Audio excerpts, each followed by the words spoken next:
வணக்கம். MS angle மற்றும் pipes உடைய திக் செக்ஷனை ஸ்ட்ரெயிட் சா செய்வது பற்றிய இந்த அமர்வுக்கு வரவேற்கிறோம். அமர்வை தொடங்கலாம். இந்த அமர்வின் நோக்கங்கள் என்னவென்று பார்ப்போம். இந்த அமர்வின் முடிவில் நீங்கள் செய்யக்கூடியவை: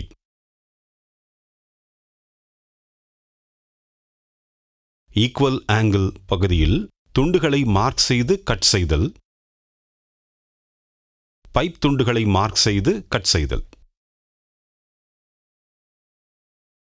MS ஆங்கிள் மற்றும் பைப்ஸ் தடிமனான பகுதியில் ஸ்ட்ரெயிட் சாக்கான செயல்முறையை கற்றுக்கொள்வோம்.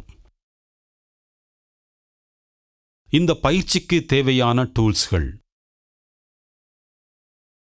Steel rule, files, try square, vernier height gauge, angle plate, surface table, marking media, dot punch and center punch, ball peen hammer, anvil, bench vise, hacksaw blade and frame, magnetic V-block.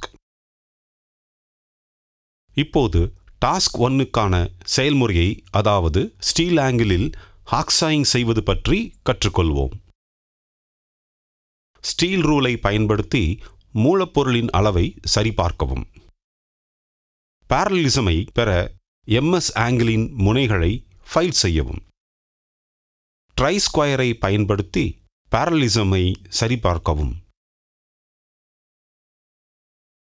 MS ஆங்கிளின் முகப்பில் marking மீடியாவை தடவவும்.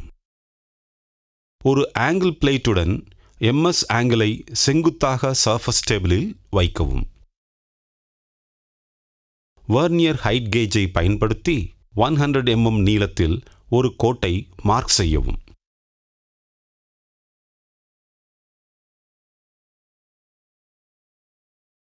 Bastard மற்றும் smooth ஃபைல்ஸை பயன்படுத்தி தேவையான அளவுக்கு file செய்யவும். Try ஸ்கொயரை பயன்படுத்தி பாரலிசமை சரிபார்க்கவும். MS ஆங்கிளின் முகப்பில் மார்க்கிங் மீடியாவை மீண்டும் தடவவும். ஒரு ஆங்கிள் பிளேட்டுடன் MS ஆங்கிளை செங்குத்தாக சர்ஃபேஸ் டேபிளில் வைக்கவும்.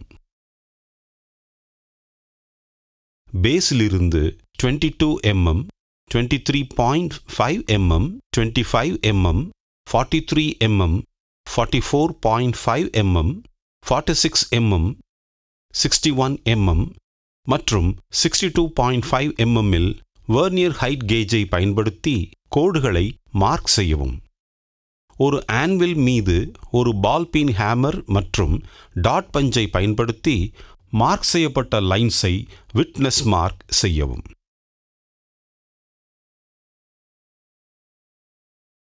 ஜாபை ஒரு பெஞ்ச் வைஸில் பொருத்தவும்.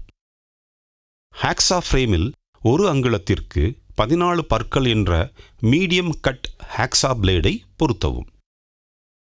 ஹாக்சாயிங் செய்யும்போது ஹாக்சா கைப்பிடியை பிடித்திருக்கும் கையின் ஆள்காட்டி விரல் வெட்டும் திசையில் சுட்டிக்காட்ட வேண்டும் மற்றும் அதற்கேற்ப தாங்கி பிடித்து கொள்ள வேண்டும் என்பதை உறுதி செய்யவும். மற்றொரு கை விங் நட்டுக்கு அருகில் ஃப்ரேமை உறுதியாக பிடித்திருக்க வேண்டும். சாயிங் செய்வது வைஸின் ஜாஸுக்கு அருகில் மேற்கொள்ளப்பட வேண்டும்.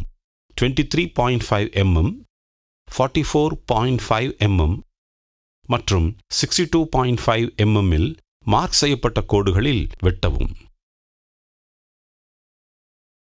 பாஸ்டட் மற்றும் ஸ்மூத் ஃபைல்ஸை பயன்படுத்தி சாட் சர்ஃபேஸை ஃபைல் செய்து ஃபினிஷ் செய்யவும்.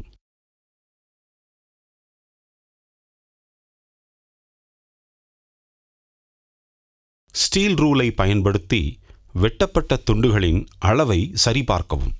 ஒரு சிறிய ஸ்மூத் ஃபைலை பயன்படுத்தி டீபர் செய்யவும்.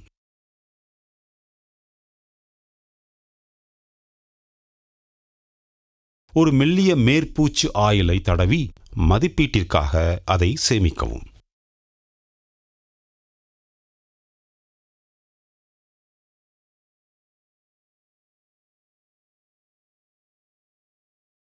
இப்போது டாஸ்க் 2க்கான செயல்முறையை அதாவது ஒரு பைப்பில் ஹாக்சாயிங் செய்வது பற்றி கற்றுக்கொள்வோம். ஸ்டீல் ரூலை பயன்படுத்தி மூலப்பொருளின் அளவை சரிபார்க்கவும். பாரலிசம் பெற பைப்பின் முனைகளை ஃபைல் செய்யவும். ட்ரை ஸ்கொயரை பயன்படுத்தி பாரலிசமை சரிபார்க்கவும். பைப்பின் மீது மார்க்கிங் மீடியாவை தடவவும்.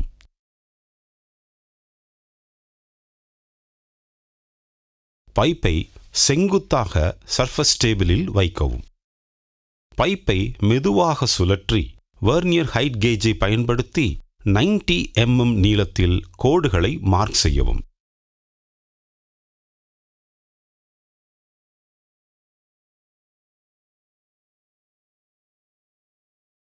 பாஸ்டட் மற்றும் ஸ்மூத் ஃபைல்ஸை பயன்படுத்தி தேவையான அளவுக்கு ஃபைல் செய்யவும்.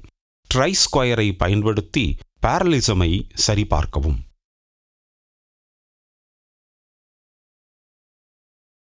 பைப்பில் மார்க்கிங் மீடியாவை மீண்டும் தடவவும்.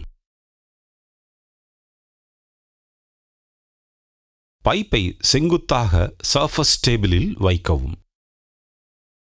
15 mm, 16.5 mm, 18 mm, 35 mm, 36.5 mm, 38 mm, 59 mm மற்றும் 60.5 mm நீளத்தில் பைப்பை மெதுவாக சுழற்றி வெர்னியர் ஹைட் கேஜை பயன்படுத்தி கோடுகளை மார்க் செய்யவும். பைப்பை மெதுவாக சுழற்றி வெர்னியர் ஹைட் கேஜை பயன்படுத்தி மறுமுனையிலிருந்து 16 mm மற்றும் 27 mm நீளத்தில் லைன்ஸை மார்க் செய்யவும். மேக்னெட்டிக் வி பிளாக்கில் பைப்பை ஹரிசாண்டலாக வைக்கவும். வெர்னியர் ஹைட் கேஜின் ஸ்கிரைபரை பைப்பின் மேல் வைக்கவும். வெர்னியர் ஹைட் கேஜில் ஸ்கிரைபரின் உயரத்தை 25 mm குறைக்கவும். வெர்னியர் ஹைட் கேஜின் இந்த உயரத்தில் பைப்பின் முற்றிலும் எதிர்முனைகளில் 16 mm மற்றும் 27 mm கோடுகளுக்கு இடையில் ஹரிசாண்டல் கோடுகளை மார்க் செய்யவும். முற்றிலும் எதிர் ஆக்சியல் கோடுகளை இணைக்க 16 mm மற்றும் 27 mm கோடுகளுக்கு இடையில் வளைந்த கோடுகளை கர்வ்ட் லைன்ஸ் மார்க் செய்யவும். ஒரு மெட்டல் பிளேட்டில் பால் பீன் ஹேமர் மற்றும் டாட் பஞ்சை பயன்படுத்தி மார்க் செய்யப்பட்ட கோடுகளில் பஞ்ச் செய்யவும்.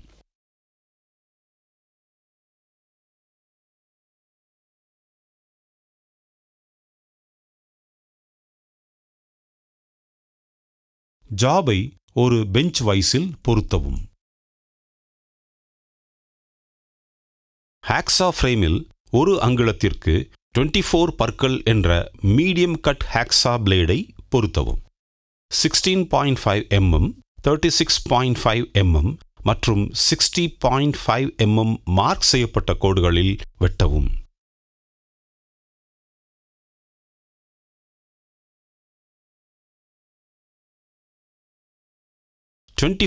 TPI ஹாக்ஸா பிளேடை பயன்படுத்தி ஆங்குலர் கோட்டில் நேராக வெட்டவும்.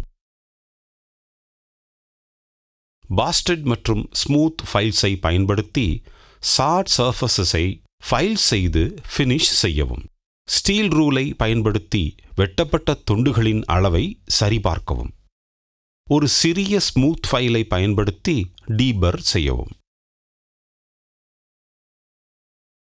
ஒரு மெல்லிய மேற்பூச்சு எண்ணெயை தடவி மதிப்பீட்டிற்காக அதை சேமிக்கவும்.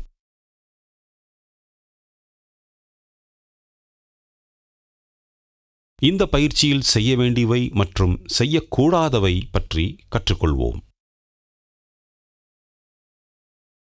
வெட்டப்பட வேண்டிய ஷேப் மற்றும் மெட்டீரியலுக்கு ஏற்ப சரியான பிட்ச் பிளேடை தேர்ந்தெடுக்கவும். சாயிங் செய்யும்போது பிளேடின் 2 அல்லது அதற்கு மேற்பட்ட பற்கள் மெட்டல் பகுதியை தொட வேண்டும். வைஸில் பைப்பை அதிகமாக டைட் செய்வதை தவிர்க்கவும். இதனால் சிதைவு ஏற்படும். ரொம்ப வேகமாக வெட்ட வேண்டாம்.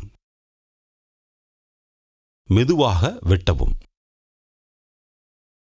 வெட்டும்போது அழுத்தத்தை குறைக்கவும்.